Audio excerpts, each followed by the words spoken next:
If you're calling 911, something's probably going wrong.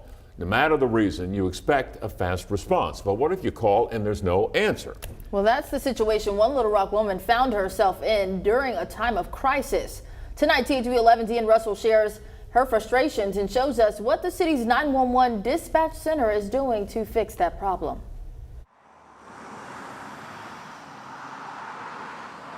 We didn't anticipate that we would have so much trouble getting help. January 30th, a dark and rainy evening, Ellen Dickens swerved to save her life and called to save another. We found the man totally unresponsive and dialed 911 immediately. Dickens says she was driving on Rodney Parham when a car crossed the center line, narrowly missing her head on, hitting the driver behind her. She pulled over to check on everyone involved, finding that first driver not moving. Dickens made the call to 911, expecting a quick response, but it rang so many times that we gave up, and we flagged down somebody who had OnStar, and because of that, they were able to get the first responders here. The other driver wouldn't make it. I know there are mistakes everywhere, but 911 can't afford that because people's lives are on the line. Ma'am, what's the address for the emergency? Juana Green is the director of Little Rock's 911 dispatch center. She'll be the first to tell you, when she took over in October of 2021, the issues were easy to spot.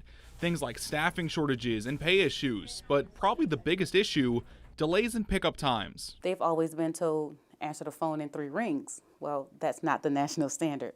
You know, we want to answer 95% of our calls in 20 seconds or less. Green says the dispatch center has never gotten to that level since she's been here.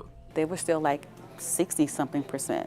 So for the standard to change to 95 and we have improved into 70s, nearly 80%, I mean, that's growth. She says there are ways to fix pickup times, a top priority, including hiring more workers. So we have a total of 35. We're authorized for 65, so we're down 30. And help is on the way. 7 people are currently training to become dispatchers.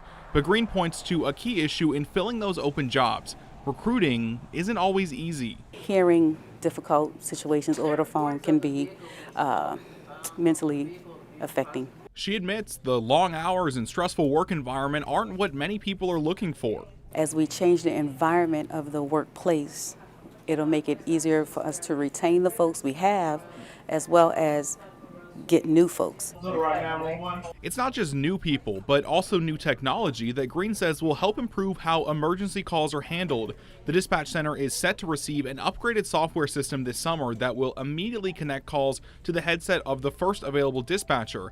Right now, someone has to manually pick them up. You'll hear the open line and the call taker will just proceed with the greeting.